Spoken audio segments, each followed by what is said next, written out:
வணக்கம் மக்களே, welcome to கிரிபலா channel. So ரொம்ப நாளுக்கு அப்புறம் வந்து ஒரு ரிவ்யூ பண்ண போகிறோம். அதாவது தக் லைஃப் படத்தோட ரிவ்யூ தான் பார்க்க போகிறோம். ஸோ இந்த ஒரு காமெடி திரைப்படத்தை பற்றி என்னென்ன பேச போகிறோம் அப்படிங்கிறது, காமெடி திரைப்படமா அப்படின்னு சொல்லி நீங்கள் யோசிக்கலாம். அப்படியே இருந்துச்சு. ஆக்சுவலாக எனக்கு அப்படி இல்லை. நான் ஃப்ரண்ட்டில் உட்காந்து பார்க்குறப்போ வந்து right side left side two K kids எல்லாம் பார்க்கும்போது விழுந்து விழுந்து சிரிச்சாங்க. ஏன்னா படத்தில் காமெடி சீனுங்கிறதே கிடையாது. ஒன்று ரெண்டு இருந்துச்சு. அது காமெடி சீன்ஸ் சொல்ல முடியாது. பட் ஜென்ரலாக அது ஒரு காமிக் சீனாக வந்து சேர்த்துக்கலாம்னு வச்சுக்கோங்களேன். அப்படிங்கும்போது மற்ற எமோஷனல் சீன்லாம் சிரிச்சுட்டு இருந்தாங்க. இது சில படத்துகள் பார்த்துருக்கேன், தக் லைஃப்லேயும் நடந்துச்சு. அப்புறம் அது வந்து ரிவ்யூங்கிறத விட சின்ன ஒரு ரோஸ்ட் மாதிரி பண்ணிடலாம். ஏன்னா யோசிச்சு பார்க்கும்போது இப்போ தான் வந்து அனிமல்னு சொல்லிட்டு ஒரு சிட் ஒன்று வந்துச்சு, ஓகேவா? அது அதே மாதிரி தான் லிட்டரலாக இதுவும் இருந்துச்சு. அதில் கிளைமேக்ஸில் அந்த மாதிரி வச்சுருந்தாங்க. இந்த முழு படமே அப்படி தான் வச்சுருக்காங்க. சரி, ஓகே. படத்தோட ஒரு சின்ன பாசிட்டிவ் வந்து சொல்லிட்டு அப்படியே உள்ளே போயிடலாம்.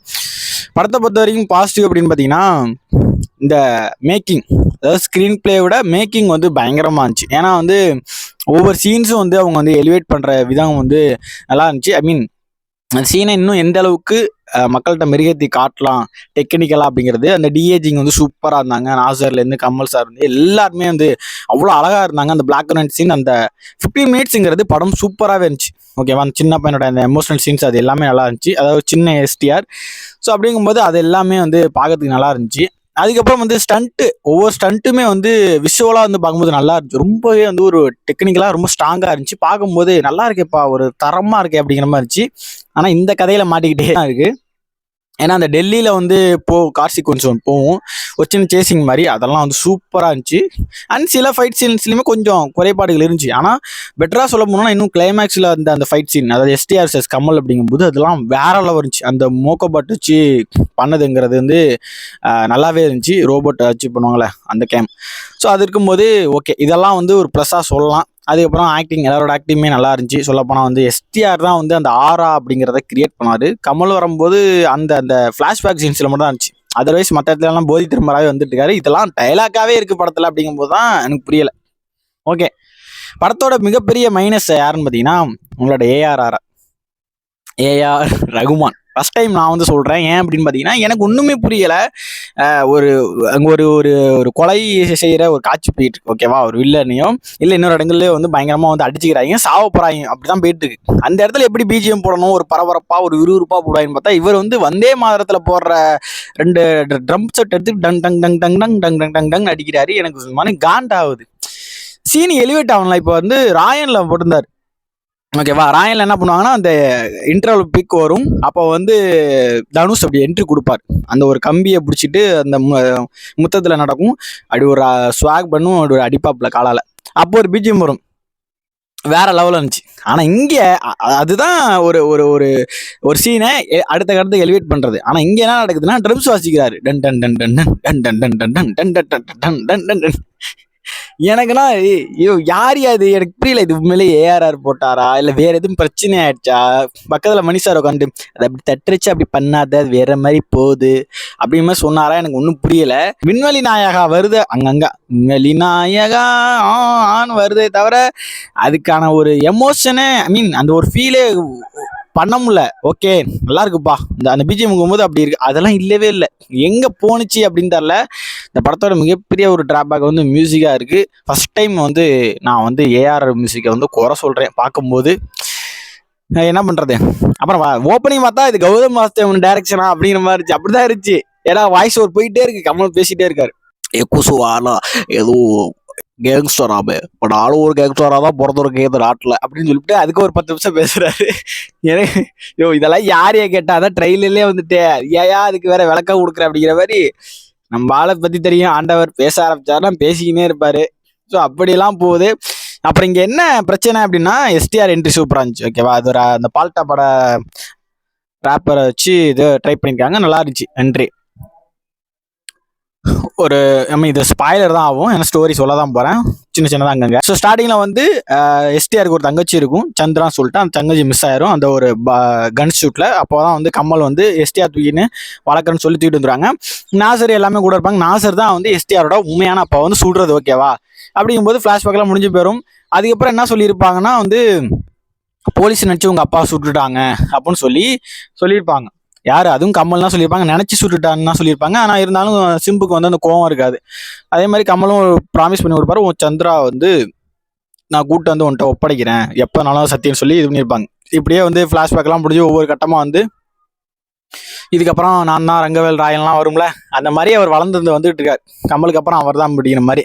ஸோ அப்படிங்கும்போது இந்த சீரியல்லாம் பண்ணுவாங்கல்ல, வில்லன்கள்லாம் இருந்து கூடவே இருந்துக்கிட்டு, மாப்பிள்ள அவன் தான் உனக்கு அவன் தான்டா எல்லா வேலையும் பார்த்தா, அவருக்கா பாரு அவ தான் வந்து என்னைய கீழே ஊற்றி விட்டது, அந்த மாதிரி வில்லிகள்லாம் பண்ணுவாங்கல்ல, அந்த மாதிரி நாசரும் கூட இன்னும் 2 கோ ஆர்டிஸ்டும் வந்து சிம்பு கிட்ட கொளுத்தி போடுறாங்க. இதை உடனே சிம்பு நம்புறாரு, எந்த ஒரு இதுவும் கேட்காம நேரம் இது பண்ணாம அதெல்லாம் இல்லாம சிம்பு நம்பிடுறாரு. நம்புனே வந்து இவன் எப்படியாச்சும் போட்டு தள்ளுறான் பார் அப்படின்னு சொல்லிட்டு இன்டர் பிளாக்ல வந்து ஒரு நேபாள்னு சொல்லிட்டு எங்கேயோ எடுத்திருக்காங்க, எங்கன்னு தெரில. அது இல்லை வந்து இந்த 2000 ரூபாய்க்கு ஸ்டூடியோலாம் இருக்கு, உள்ள போய் பனியெல்லாம் கொட்டுமே, அதில் உள்ள விட்டு எடுத்தாங்களான்னு தெரில. அந்த மாதிரி ஒரு சீக்வன்ஸ் எடுத்து நம்மள கொலை பண்ணிட்டாங்க. அந்த இடம் விவேகம் படத்தோட ரெஃபரன்ஸ் இருந்துச்சு. கீழே வந்து என்ன தலை விடுதலை சாங் மட்டும் ஓடலை. அங்கே வந்து ஆண்டவர் எழுந்து போய் கும்பலாம் கற்றுக்கின்னு திரும்ப உள்ள வருவார், ஜாக்கி சேனில் வர தாத்தா மாதிரி. அப்புறம் வந்து அப்புறம் வந்து ஒவ்வொருத்தரா ரிவெஞ்ச் எடுப்பாரு. சிம்பு தானே வந்து ஒரு லாஸ்ட் கன் இறக்குவாரு. 5ஆம் படமும் ஞாபகத்தில் வருது, எத்தனை தடவை சுட்டாலும் வந்து ஏஞ்சுருவாரு. புல்லட் எல்லாம் ஏதோ ஏதோ ஒரு கத்தி ஒன்று அதை வச்சு குத்தி எடுப்பாரு. இது என்ன எனக்கு புரியல, இது என்ன புல்லட்டா இல்லை என்ன அது? அது கையில ஓட்ட போட்டு அசால்ட்டா துரு பிடிச்ச கத்தியை வச்சு என்னமோ பண்றாங்க. அப்பெல்லாம் அது வந்துருவாரு, ரிவெஞ்ச் எடுப்பாரு, போட்டு அட்டின்னு துவைச்சு வச்சுருவாரு, ஒவ்வொருத்தரா போட்டு தெளிவாரு கூட இருந்தாங்கலாம். கடைசியில சிம்புக்கு வரும்போது சிம்பு இதுல இடையில ஒரு வேலையை பார்த்திருப்பார். இனிமே இங்க நான் தான் ரங்கராய சக்திவேல் அப்படிங்கிறது வந்து அந்த பொசிஷனுக்கு கிடையாது, அந்த கேங்ஸ்டர் நான் தான் ஹெட் அப்படிங்கிறது கிடையாது, திரிஷாவுக்காக. எனக்கு இங்கதான் கோவம் வந்தது. இப்போ கமலை வந்து அப்பாவா ஒன்று பார்க்கணும், இல்லை அண்ணனா பார்க்கணும், இல்லை இது ரெண்டுமே பார்க்கல, அவனை வந்து அப்போலேருந்து நான் ஒரு விரோதியாக பார்க்குற மாதிரி ஏதாச்சும் ஒரு சின்ன ஒரு பேக் ஸ்டோரி வச்சுருக்கணும், பின்னாடி நாசர்ட்டியோ இல்லை வேற யார்ட்டையும் வந்து சொல்கிற மாதிரி வச்சுருக்கணும். அதுவும் வைக்கல. கேவலமான ஒரு கதைனா இதான். அவர் பார்த்து கமல் வந்து ஒரு ரூட் விட்ற உங்களுக்கு புரியும் என்ன சொல்கிறேன்னு. அவர் கீப்பாக வச்சிருக்கிறா திரிஷாவை இவர் கிட்னாப் பண்ணிட்டு வந்து கன் பாயிண்டில் வச்சு அவர் வேலையை பார்த்துப்பாரு. அவர் அதுக்கப்புறம் இவர் கீப்பாக வச்சுப்பார். ஸோ இப்படி மாறி மாறி வந்து வச்சிக்கப்பட்டதான் திரிஷாவோட கேரக்டரு. ஒஸ்ட்டான கேரக்டர் இதுதான் எனக்கு தெரிஞ்சு. தமிழ் சினிமாவில் ரீசெண்டாக திரிஷா பண்ண கேரக்டரில் ஃபோர்ஸ் பண்ணி கடத்தி வச்சிருப்பாரு. கடைசியில் வந்து சிம்பு சொல்லுவார் போகிறதுனா போ அப்படிங்கும்போது, இல்லை என்ன நாய் கடிச்சுவிட்டு நான் கடிச்ச நாயோட தான் இருப்பேன் அப்படின்னு சொல்லிட்டு சிம்பு கூட இருக்க முடிவு பண்ணிடுவாங்க. இதுதான் ஹைலைட்டு. இது என்ன தெரில, இது எவ்வளோ கேவலமான ஒன்று. அம்மாவை பார்க்கணும் இல்லை அண்ணியா பார்க்கணும், அண்ணியா அம்மா மாதிரி தான். அப்படி இல்லையா? இல்லை சிம்பு சொல்லுவார், இல்லை என் தங்கச்சியை வந்து சந்திரா நினச்சிட்டா உன்னத்துக்கிட்டு வந்துடுற, இந்திரா நீ எனக்கானவ அப்படின்னா தங்கச்சியா தானே பார்க்கணும், அவளை எப்படியா நீ வந்து எனக்கு அது குழப்பம். இது டைலாக் யார் எழுதுறது? எவன்டா டைலாக், என்னடா இப்படி பேசிட்டு போறான் அப்படிங்கிறத ஞாபகம் வருது. இதெல்லாம் மண்டைக்குள்ள ஓடிக்கிட்டே இருக்கு. இவ்வளோ கேவலமா மணிரத்னம் சாரால எடுக்க முடியுமா, எழுத முடியுமா அப்படிங்கிறது தெரியல. ஏன்னா அந்த டைலாக் வைக்கும் போதே வந்து ஒன்று அவன் சின்ன வயசுலேருந்து இல்லை அவன் பார்க்கும்போது வந்து வேற மாதிரி காட்டியிருக்கணும், கமலை வந்து தப்பாவே பார்க்குற மாதிரி இருந்திருக்கணும். அப்போ அவன் எடுத்த எடுப்புலேயே வந்து இது எப்படின்னு போறல. இவர் என்ன பண்ணுவாருன்னா அங்கே போய் ஒரு 10 நாள் ஸ்டே பண்ணிவிட்டு, ரன்வீர் கபூர் மாதிரி ஸ்டே பண்ணிவிட்டு இங்கே வந்துடுவார். யாரு? பொண்டாட்டியை பார்க்க. இவர்கிட்ட போயிட்டு அடம் மேடம் ஐயம் ஒல்லி ஒரு அடம் அப்படிங்கும்போது உங்களுக்கு செருப்பு கழட்டி சென்டிமெண்ட்டில் யாரு ரங்கராய சக்திவேல் அடிக்கணும் போல தோணும். சொன்னோடனே அவங்க கண்ணு கலங்கி வாங்க அப்படின்னு சொல்லிட்டு அவங்களும் கூட்டி போயிடுவாங்க. இது எப்படிப்பட்ட புருஷன் முண்டாட்டி லவ்னு எனக்கு தெரியல. அப்போ இங்கே கள்ளக்காதல் வந்து ஆதரிக்கப்படுகிறதா அப்படிங்கிற மாதிரி தான் இருக்கு. அசால்ட்டா முடிச்சிருவாங்க. நம்ம ஆளுக்கு அவரும் வேணும் இவங்களும் வேணும், 2 பேர் தான் மேடம் ஆள் தான், 2 பேர் தான் வேணும்னு சொல்லிட்டு நம்ம சக்தி ரங்கராயவேல் அப்படி இருப்பாப்புல. இப்படிதான் ஒரு கன்றாவியான கதையா போயிட்டு இருக்கு. இதுல எனக்கு பிடிச்சி நான் ட்விட்டெல்லாம் போட்டிருக்கேன், மேக்கிங்கா படம் நல்லா இருக்கு, ஆனா ஸ்டோரி வைஸ் ரொம்ப கேவலமா குப்பையாட்டம் இருக்கு. அவ்வளோ ஒரு ஒஸ்ட்டு. எஸ்டிஆர் ஏன் இதில் போய் கமிட் ஆகிறான்னு தெரில. தேவையில்லாம தலைவன் வேணாம், இதெல்லாம் வேண்டே வேணாம், செட் ஆகாது. இண்டிவிஜுவலாக போங்க. கிளைமேக்ஸ் ஃபைட்டு மட்டும் ஒர்த்து. நீங்கள் நேராக செகண்ட் ஹாஃப் கூட போய் உட்காந்துங்க, ஓகே. இந்த ஸ்டோரியை தான் கேவலமாக, அதாவது அப்பா மாதிரி இருக்கிற ஒருத்தர் ஒரு கீப் வச்சிருக்கிறாரு, அந்த கீப்பை நம்பாலும் பையனாக இருக்கக்கூடிய எஸ்டிஆரும் வந்து இது பண்ணுவார். கடைசியில் வந்து தங்கச்சியும் ஒன்று சேர்த்து விட்டுருவாரு. எப்போதும் போல பழைய படங்கள்ல ஒரு ஆள் செத்தாக தானே இதாக போட்டு தெளிவுறாங்க எஸ்டிஆரை. அப்போ வந்து முடிஞ்சிடும்.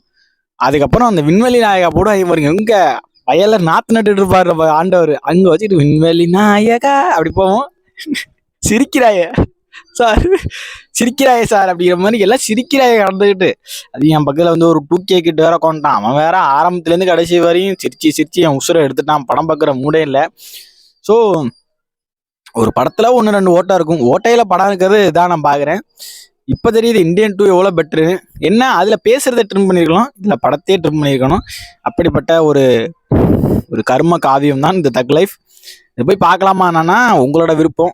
உங்களுக்கு போர் அடிக்குது, வெயில் தாக்கம் அதிகமாக இருக்குது, ஏசியில் போய் உட்காரணும் ஒரு 3 மணி நேரம், நல்லா தூங்கணும் அப்படின்னா நீங்கள் புக் பண்ணிட்டு போகலாம். 180, 200, 250, 150 அப்படி இல்லை திரிஷா வந்து ஏதோ காட்டியிருக்காங்களாமே அதை பார்க்க போகலாம்.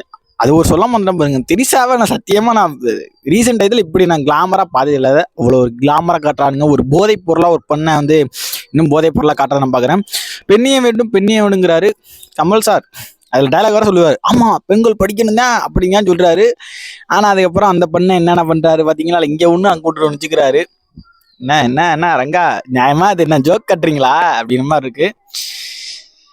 இதுக்கு மேலே இதை விவரிக்கவும் ரோஸ்ட் பண்ணவும் எனக்கு மனசு விரும்பலை. இன்னும் நிறைய இருக்குது, அதெல்லாம் சொல்ல போனால் எங்கேயோ எவ்வளோ போகும். இது போகுதுன்னு நினைக்கிறேன். இதை பற்றி உங்களுக்கு கருத்துக்களை, அதாவது இது தமிழ் சினிமாவில் இது ஒரு அனிமல் மாதிரி வர படம். ஆமாம், அதுலேயும் மேல் டாமினேஷன், இதுலேயும் மேல் டாமினேஷன், அதுதான் நடக்குது. இதில் வந்து பதவிக்கான போராட்டமாக இல்லை, ஒரு ஒரு கீப்புக்கு நடந்த ஒரு சண்டை, அப்புறம் ஒரு ரிவெஞ்சு. என்ன காமெடின்னு பார்த்தீங்கன்னா நாசர் தான் வந்து தப்பாக சொல்லியிருப்பார். அதை நம்பிக்கிட்டு அது கடைசி வரையும் வந்து ஃபைட்டு போய் கடைசியில் அதை ரிவீல் பண்ணி அதை எப்பயே சொல்லியிருக்கலாம். அடிச்சு முட்டிச்சு மண்டை கண்டெல்லாம் ஒட்டஞ்சி அப்புறம் தான் சிம்பும் கேட்பாப்புல, அவரும் பதில் சொல்லுவாப்புல. இது ஆரம்பத்தில் முடிச்சுன்னா படம் 10 நிமிஷம் முடிச்சுன்னா நம்மளும் முன்னாடியே வந்திருக்கலாம். என்ன சொல்றேன்னு தெரில. இதுதான் ஓவரால் ஸ்டோரி. ஸோ நம்மளோட இந்த ரோஸ்ட் எப்படின்னு சொல்லுங்க. இந்த மாதிரி எதுவும் படங்கள்லாம் ரோஸ்ட் பண்ணணும் அப்படின்னு தான் சொல்லுங்க. ஏதோ எனக்கு தெரிஞ்ச வகையில் பண்ணியிருக்கேன். அங்கே வளரிருப்பேன், ரொம்ப நாள் ஆச்சு. ஸோ தக் லைஃப் ஒரு ஓரமாக பார்க்கலாம். ஓகேவா? ஸோ நெக்ஸ்ட் ஒரு சூப்பரான வீடியோ மீட் பண்ண உங்களுக்கு உங்கள் கிரிபிள். Tata bye. See you again.